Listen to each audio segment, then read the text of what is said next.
ಮೂರು ಹೆಣ್ಣು ಮಕ್ಕಳ ತಾಯಿ ಎಂಬ ಕಾರಣಕ್ಕೆ. ರಾತ್ರಿ 11 ಗಂಟೆ. ಆಕಾಶದಲ್ಲಿ ಗುಡುಗು, ಮಿಂಚು, ಧಾರಾಕಾರ ಮಳೆ ಸುರಿಯುತ್ತಿತ್ತು. ತನ್ನ 3 ತಿಂಗಳ ಮುದ್ದು ಮಗಳನ್ನು ಎದೆಗೆ ಬಿಗಿಯಾಗಿ ಅಪ್ಪಿಕೊಂಡಿದ್ದ ರಾಧಿಕಾ ಮನೆಯ ಬಾಗಿಲ ಮುಂದೆ ನಿಂತಿದ್ದಳು. ಅವಳ ಪಕ್ಕದಲ್ಲಿ 5 ವರ್ಷದ ಮಗಳು ಸಾನ್ವಿ ಮತ್ತು 3 ವರ್ಷದ ಪುಟ್ಟ ಕಾವ್ಯ ನಡುಗುತ್ತಾ ನಿಂತಿದ್ದರು. ಅಮ್ಮ, ನಮಗೆ ಚಳಿಯಾಗುತ್ತಿದೆ ಎಂದು ಸಾನ್ವಿ ಅಳುತ್ತಾ ಹೇಳಿದಳು. ರಾಧಿಕಾಳ ಕಣ್ಣೀರನ್ನು ತಡೆಯಲಾಗಲಿಲ್ಲ. ಅಷ್ಟರಲ್ಲಿ ಮನೆಯೊಳಗಿಂದ ಅತ್ತೆ ಜಾನಕಮ್ಮನ ಕಠಿಣ ಧ್ವನಿ ಕೇಳಿಸಿತು. ನಮ್ಮ ಮನೆಗೆ ಮತ್ತೆ ಕಾಲಿಡಬೇಡ. 3 ಹೆಣ್ಣು ಮಕ್ಕಳನ್ನು ಹೆತ್ತು ನಮ್ಮ ವಂಶವನ್ನೇ ಮುಗಿಸಿದ್ದೀಯಾ. ಮಾವ ರಾಮಣ್ಣ ಕೂಡ ಕೋಪದಿಂದ ಹೇಳಿದರು. ಇಂದಿನಿಂದ ನಿನಗೂ ಈ ಮಕ್ಕಳಿಗೂ ನಮ್ಮ ಮನೆಯ ಜೊತೆ ಯಾವುದೇ ಸಂಬಂಧ ಇಲ್ಲ. ರಾಧಿಕಾ ಕೈಮುಗಿದು ಬೇಡಿಕೊಂಡಳು. ಅತ್ತೆ, ನಾನೆಲ್ಲಿಗೆ ಹೋಗಲಿ? ಈ ಪುಟ್ಟ ಮಕ್ಕಳನ್ನು ನೋಡಿ 1 ರಾತ್ರಿ ಮಾತ್ರ ಒಳಗಿರಲು ಬಿಡಿ. ಆದರೆ ಉತ್ತರವಾಗಿ ಬಾಗಿಲು ಜೋರಾಗಿ ಮುಚ್ಚಿದ ಶಬ್ದ ಮಾತ್ರ ಕೇಳಿಸಿತು. ಅದೇ ಸಮಯದಲ್ಲಿ ಅವಳ ಗಂಡ ರಮೇಶ್ ಅಲ್ಲೇ ನಿಂತಿದ್ದ. ಆದ್ರೆ ಅವನು ಒಂದು ಮಾತನ್ನೂ ಆಡ್ಲಿಲ್ಲ. ತನ್ನ ಹೆಂಡತಿಯ ಕಣ್ಣೀರಿಗಿಂತ ತಂದೆ ತಾಯಿಯ ಮಾತೇ ದೊಡ್ಡದು ಎಂದು ಭಾವಿಸಿದ್ದ. ರಾಧಿಕಾಳ ಮನಸ್ಸು ಒಡೆದೋಯ್ತು. ಇಷ್ಟು ವರ್ಷ ಪ್ರೀತಿಸಿ ಮದುವೆಯಾದ ನನ್ನ ಗಂಡ ಕೂಡ ಇಂದು ನನ್ನ ಜೊತೆ ನಿಲ್ಲಲಿಲ್ಲ. ಅವಳು 3 ಮಕ್ಕಳನ್ನು ಕರೆದುಕೊಂಡು ಮಳೆಯಲ್ಲಿ ನಡೆಯತೊಡಗಿದಳು. ಅವಳಿಗೆ ಗೊತ್ತಿರಲಿಲ್ಲ, ಇದೇ ರಾತ್ರಿ ಅವಳ ಜೀವನದ ದೊಡ್ಡ ತಿರುವಾಗಲಿದೆ. ಮಗಳೇ, ಈ ಮಳೆಯಲ್ಲಿ ಮಕ್ಕಳ ಜೊತೆ ಇಲ್ಲಿ ಏಕೆ ಕುಳಿತಿದ್ದೀಯಾ? ಮೊದಲು ರಾಧಿಕಾ ಏನೂ ಹೇಳಲಿಲ್ಲ. ಆದರೆ ಸಾವಿತ್ರಮ್ಮ ಪ್ರೀತಿಯಿಂದ ಮಾತನಾಡುತ್ತಿದ್ದಂತೆ ಅವಳು ತನ್ನ ಸಂಪೂರ್ಣ ಕಥೆಯನ್ನು ಹೇಳಿಬಿಟ್ಟಳು. 3 ಹೆಣ್ಣು ಮಕ್ಕಳಿಗೆ ಜನ್ಮ ನೀಡಿದ್ದಕ್ಕಾಗಿ ತನ್ನನ್ನು ಮನೆಯಿಂದ ಹೊರಹಾಕಿದ ವಿಷಯ ಕೇಳಿ ಸಾವಿತ್ರಮ್ಮನ ಕಣ್ಣಲ್ಲೂ ನೀರು ತುಂಬಿತು. ಮಗಳೇ, ಬಾ, ನನ್ನ ಜೊತೆ ಬಾ. ಇಂದಿನಿಂದ ನೀನು ಒಬ್ಬಳಲ್ಲ. ರಾಧಿಕಾ ಮೊದಲು ಹಿಂಜರಿದಳು.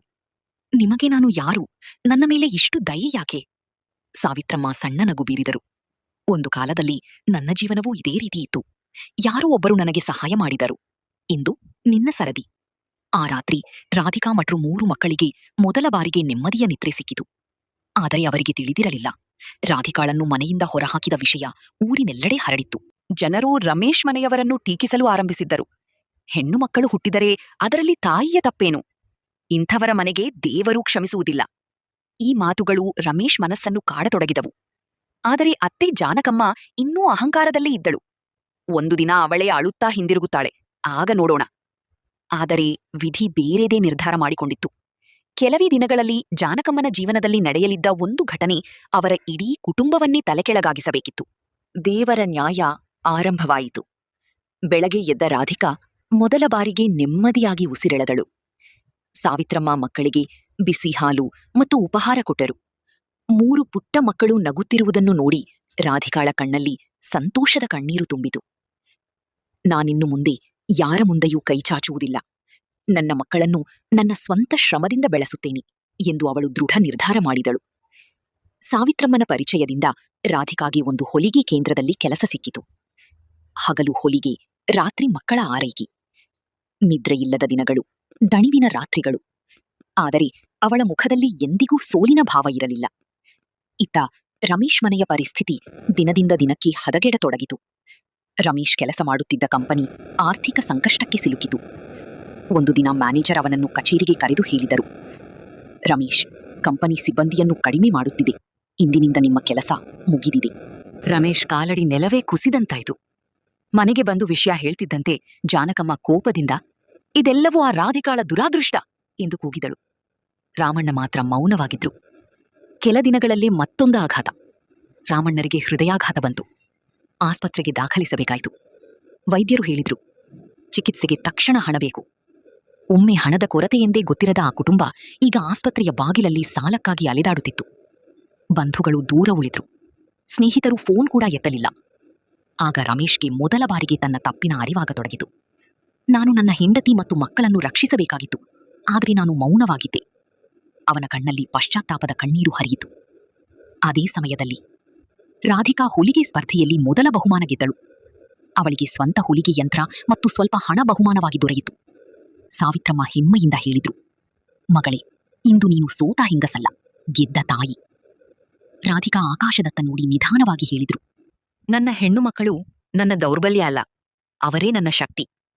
ಆದ್ರೆ ಇನ್ನೂ ಯಾರಿಗೂ ಗೊತ್ತಿರಲಿಲ್ಲ, ಕೆಲವೇ ದಿನಗಳಲ್ಲಿ ರಾಧಿಕಾ ಮತ್ತು ರಮೇಶ್ ಮುಖಾಮುಖಿಯಾಗಲಿದ್ದರು. ಆ ಭೇಟಿ ಅವರಿಬ್ಬರ ಬದುಕನ್ನೇ ಬದಲಾಯಿಸಲಿದೆ. ಕೆಲವು ವರ್ಷಗಳು ಕಳೆದು ಹೋಗಿದ್ದವು. ಸಾನ್ವಿ ಈಗ 8ನೇ ತರಗತಿಯಲ್ಲಿ ಓದುತ್ತಿದ್ದಳು. ಕಾವ್ಯ 6ನೇ ತರಗತಿಯಲ್ಲಿ, ಕಿರಿಯ ಮಗಳು ನಂದಿನಿ 4ನೇ ತರಗತಿಯಲ್ಲಿ ಕಲಿಯುತ್ತಿದ್ದಳು. 3 ಮಕ್ಕಳು ಓದಿನಲ್ಲಿ ಶಾಲೆಯ ಹೆಮ್ಮೆಯಾಗಿದ್ದರು. ರಾಧಿಕಾ ತನ್ನ ಶ್ರಮದಿಂದ ಒಂದು ಚಿಕ್ಕ ಹೊಲಿಗೆ ಅಂಗಡಿ ತೆರೆದಿದ್ದಳು. ಈಗ ಅವಳ ಬಳಿ ಕೆಲಸ ಮಾಡಲು 2 ಮಹಿಳೆಯರು ಕೂಡ ಇದ್ದರು. ಒಂದು ದಿನ ಅಂಗಡಿಯ ಬಾಗಿಲ ಬಳಿ ಒಬ್ಬ ವ್ಯಕ್ತಿ ನಿಂತಿದ್ದ. ತಲೆ ತಗ್ಗಿಸಿಕೊಂಡಿದ್ದ, ಮುಖದಲ್ಲಿ ಆಯಾಸ, ಕಣ್ಣಲ್ಲಿ ಪಶ್ಚಾತ್ತಾಪ. ಅವನು ರಮೇಶ್. ರಾಧಿಕಾ ಅವನನ್ನು ಕಂಡ ಕ್ಷಣಕ್ಕೆ ಕೆಲವು ವರ್ಷಗಳ ಹಿಂದಿನ ಆ ಮಳೆ ರಾತ್ರಿಯ ನೆನಪು ಕಣ್ಣ ಮುಂದೆ ಮೂಡಿತು. ರಮೇಶ್ ನಿಧಾನವಾಗಿ ಹೇಳಿದನು, ರಾಧಿಕಾ, ನನ್ನನ್ನು ಕ್ಷಮಿಸು. ರಾಧಿಕಾ ಮೌನವಾಗಿಯೇ ನಿಂತಳು. ಆ ದಿನ ನಾನು ಗಂಡನಾಗಿ ನಿನ್ನ ಜೊತೆ ನಿಲ್ಲಬೇಕಿತ್ತು, ಆದರೆ ನಾನು ಹೆದರಿ ಮೌನವಾಗಿದ್ದೆ. ಇಂದು ಆ ತಪ್ಪಿಗೆ ಪ್ರತಿದಿನ ಶಿಕ್ಷೆ ಅನುಭವಿಸುತ್ತಿದ್ದೇನೆ. ಅವನ ಕಣ್ಣೀರು ನೆಲಕ್ಕೆ ಬಿತ್ತು. ಅಷ್ಟರಲ್ಲಿ 3 ಹೆಣ್ಣು ಮಕ್ಕಳು ಶಾಲೆಯಿಂದ ಮನೆಗೆ ಬಂದರು. ರಮೇಶ್ ಅವರನ್ನು ನೋಡಿ ಮಾತೇ ಬರಲಿಲ್ಲ. ಇಷ್ಟು ವರ್ಷಗಳ ನಂತರ ತನ್ನ ಮಕ್ಕಳನ್ನು ಮೊದಲ ಬಾರಿಗೆ ನೋಡುತ್ತಿದ್ದನು. ಸಾನ್ವಿ ತಾಯಿಯನ್ನು ಕೇಳಿದಳು, ಅಮ್ಮ, ಇವರು ಯಾರು? ರಾಧಿಕಾಳ ಕಣ್ಣು ತುಂಬಿತು. ಇವರು ನಿಮ್ಮಪ್ಪ. 3 ಮಕ್ಕಳು ಒಬ್ಬರ ಮುಖವನ್ನು ಒಬ್ಬರು ನೋಡಿಕೊಂಡರು. ರಮೇಶ್ ನಡುಗುವ ಕೈಗಳಿಂದ ಮಕ್ಕಳ ತಲೆಯ ಮೇಲೆ ಕೈಯಿಡಲು ಮುಂದಾದ. ಆದರೆ ಸಾನ್ವಿ 1 ಹೆಜ್ಜೆ ಹಿಂದೆ ಸರಿದಳು. ನಾವು ಚಿಕ್ಕವರಿದ್ದಾಗ ನಮ್ಮನ್ನು ಬಿಟ್ಟು ಹೋದವರು ಈಗ ಯಾಕೆ ಬಂದಿದ್ದಾರೆ? ಆ ಒಂದು ಪ್ರಶ್ನೆ ರಮೇಶ್ ಹೃದಯವನ್ನು ಚೂರು ಚೂರು ಮಾಡಿತು. ಅವನಿಗೆ ಉತ್ತರವೇ ಇರಲಿಲ್ಲ. ಅಷ್ಟರಲ್ಲಿ ರಾಧಿಕಾ ಶಾಂತವಾಗಿ ಹೇಳಿದಳು, ರಮೇಶ್, ಕ್ಷಮಿಸುವುದು ಸುಲಭ, ಆದರೆ ಮರೆತೇ ಬಿಡುವುದು ತುಂಬಾ ಕಷ್ಟ. ನಾನು ನಿನ್ನ ಮೇಲೆ ದ್ವೇಷ ಇಟ್ಕೊಂಡಿಲ್ಲ, ಆದರೆ ನನ್ನ ಮಕ್ಕಳ ಬದುಕನ್ನು ಮತ್ತೆ ನೋವಿಗೆ ತಳ್ಳಲು ಸಾಧ್ಯವಿಲ್ಲ. ರಮೇಶ್ ತಲೆ ತಗ್ಗಿಸಿ ಅಳತೊಡಗಿದ. ನನಗೆ ಮತ್ತೊಂದು ಅವಕಾಶ ಕೊಡು. ರಾಧಿಕಾ ಯಾವುದೇ ಉತ್ತರ ಕೊಡಲಿಲ್ಲ. ಅದೇ ಸಮಯದಲ್ಲಿ ಆಸ್ಪತ್ರೆಗೆ ದಾಖಲಾಗಿದ್ದ ಜಾನಕಮ್ಮನ ಆರೋಗ್ಯ ತುಂಬಾ ಗಂಭೀರವಾಗಿದೆ ಎಂಬ ಸುದ್ದಿ ಬಂತು. ವೈದ್ಯರು ಹೇಳಿದರು, ಅವರಿಗೆ ತಮ್ಮ ಸೊಸೆ ಮತ್ತು ಮೊಮ್ಮಕ್ಕಳನ್ನ ಒಮ್ಮೆ ನೋಡಬೇಕೆಂಬ ಆಸೆಯಿದೆ. ರಾಧಿಕಾ ಕ್ಷಣಕಾಲ ಮೌನವಾಗಿದ್ದಳು. ಹೋಗಬೇಕಾ ಬೇಡವಾ? ಅವಳ ನಿರ್ಧಾರವೇ ಎಲ್ಲರ ಬದುಕನ್ನು ಬದಲಾಯಿಸಬೇಕಿತ್ತು. ಮುಂದಿನ ದಿನ ಬೆಳಗ್ಗೆ ರಾಧಿಕಾ ತನ್ನ 3 ಹೆಣ್ಣು ಮಕ್ಕಳನ್ನು ಕರೆದುಕೊಂಡು ಆಸ್ಪತ್ರೆಗೆ ಹೊರಟಳು. ರಮೇಶ್ ಮೌನವಾಗಿ ಅವರ ಹಿಂದೆ ನಡೆಯುತ್ತಿದ್ದನು. ಆಸ್ಪತ್ರೆಯ ಕೊಠಡಿಯಲ್ಲಿ ಜಾನಕಮ್ಮ ಹಾಸಿಗೆಯ ಮೇಲೆ ಮಲಗಿದ್ದರು. ಕೆಲ ವರ್ಷಗಳ ಹಿಂದೆ ಅಹಂಕಾರದಿಂದ ಮಾತನಾಡುತ್ತಿದ್ದ ಆ ಮುಖದಲ್ಲಿ ಇಂದು ಪಶ್ಚಾತ್ತಾಪ ಮಾತ್ರ ಕಾಣಿಸುತ್ತಿತ್ತು. ರಾಧಿಕಾಳನ್ನು ನೋಡಿದ ಕೂಡಲೇ ಜಾನಕಮ್ಮನ ಕಣ್ಣಲ್ಲಿ ನೀರು ತುಂಬಿತ್ತು. ನಡುಗುವ ಕೈಗಳನ್ನು ಜೋಡಿಸಿ ಅವರು ಹೇಳಿದರು, ರಾಧಿಕಾ, ನನ್ನನ್ನು ಕ್ಷಮಿಸಮ್ಮ, ನಾನು ದೊಡ್ಡ ತಪ್ಪು ಮಾಡಿದೆ. ಕೊಠಡಿಯಲ್ಲಿದ್ದ ಎಲ್ಲರೂ ಮೌನವಾಗಿದ್ದರು. ಜಾನಕಮ್ಮ ನಿಧಾನವಾಗಿ ಮುಂದುವರಿಸಿದರು, ಗಂಡು ಮಗುವೆ ವಂಶವನ್ನು ಉಳಿಸುತ್ತದೆ ಎಂದು ಅಂಧವಾಗಿ ನಂಬಿದ್ದೆ. ಆದರೆ ಇಂದು ನನಗೆ ಅರ್ಥವಾಗಿದೆ, ಮಗುವಿಗೆ ಗಂಡು ಹೆಣ್ಣು ಎಂಬ ಭೇದವಿಲ್ಲ. ಎಲ್ಲಾ ಮಕ್ಕಳು ದೇವರವರ. ರಾಧಿಕಾಳ ಕಣ್ಣಲ್ಲೂ ನೀರು ತುಂಬಿತು. ಜಾನಕಮ್ಮ 3 ಹೆಣ್ಣು ಮಕ್ಕಳನ್ನು ಹತ್ತಿರಕ್ಕೆ ಕರೆದು ಅವರ ತಲೆ ಸವರಿದರು. ನನ್ನನ್ನು ಅಜ್ಜಿ ಎಂದು ಕರೆಯುತ್ತೀರಾ? ಮಕ್ಕಳು ರಾಧಿಕಾಳ ಮುಖವನ್ನು ನೋಡಿದರು. ರಾಧಿಕಾ ನಿಧಾನವಾಗಿ ತಲೆಯಾಡಿಸಿದಳು. 3 ಮಕ್ಕಳು ಓಡಿ ಹೋಗಿ ಜಾನಕಮ್ಮನನ್ನು ಅಪ್ಪಿಕೊಂಡರು. ಆ ಕ್ಷಣದಲ್ಲಿ ಜಾನಕಮ್ಮ ಜೋರಾಗಿ ಅಳತೊಡಗಿದರು. ನಾನು ನಿಮ್ಮನ್ನು ಗುರುತಿಸಲು ತುಂಬಾ ತಡಮಾಡಿಬಿಟ್ಟೆ. ರಾಮಣ್ಣ ಕೂಡ ರಾಧಿಕಾಳ ಮುಂದೆ ಕೈಮುಗಿದು ನಿಂತರು. ಮಗಳೇ, ನೀನು ನಮ್ಮ ಸೊಸೆ ಮಾತ್ರ ಅಲ್ಲ, ನಮ್ಮ ಮಗಳೂ ಹೌದು. ನಮ್ಮನ್ನು ಕ್ಷಮಿಸು. ರಾಧಿಕಾ ಅವರ ಕೈಗಳನ್ನು ಹಿಡಿದು ಕೆಳಗಿಳಿಸಿದಳು. ದೊಡ್ಡವರು ಕೈಮುಗಿಯಬಾರದು. ತಪ್ಪನ್ನು ಒಪ್ಪಿಕೊಳ್ಳುವುದೇ ದೊಡ್ಡತನ. ಕೆಲ ದಿನಗಳ ನಂತರ ರಮೇಶ್ ಮತ್ತೆ ರಾಧಿಕಾಳ ಬಳಿ ಬಂದ. ನಿನ್ನ ನಿರ್ಧಾರ ಏನೇ ಇರಲಿ, ನಾನು ಒಪ್ಪಿಕೊಳ್ಳುತ್ತೇನೆ. ಆದರೆ ಇನ್ನು ಮುಂದೆ ಮಕ್ಕಳ ಜವಾಬ್ದಾರಿಯಿಂದ ಎಂದಿಗೂ ಹಿಂದೆ ಸರಿಯುವುದಿಲ್ಲ. ರಾಧಿಕಾ ಕ್ಷಣಕಾಲ ಯೋಚಿಸಿದಳು. ನಮ್ಮ ಮಕ್ಕಳ ಸಂತೋಷವೇ ಮೊದಲ ಆದ್ಯತೆ. ನೀನು ಒಳ್ಳೆಯ ತಂದೆಯಾಗಬೇಕು. ಉಳಿದದ್ದನ್ನು ಸಮಯ ನಿರ್ಧರಿಸಲಿ. ರಮೇಶ್ ತಲೆಯಾಡಿಸಿದ. ತಿಂಗಳುಗಳು ಕಳೆದವು. ರಮೇಶ್ ತನ್ನ ತಪ್ಪನ್ನು ಸರಿಪಡಿಸಲು ನಿಜವಾದ ಪ್ರಯತ್ನ ಮಾಡತೊಡಗಿದ. ಮಕ್ಕಳ ಶಿಕ್ಷಣ, ಅವರ ಕನಸುಗಳು, ಅವರ ಸಂತೋಷ, ಇವೆಲ್ಲಕ್ಕೂ ಅವನು ಬೆನ್ನೆಲುಬಾಗಿ ನಿಂತ. ವರ್ಷಗಳ ನಂತರ ಸಾನ್ವಿ ವೈದ್ಯೆಯಾಗಿದಳು.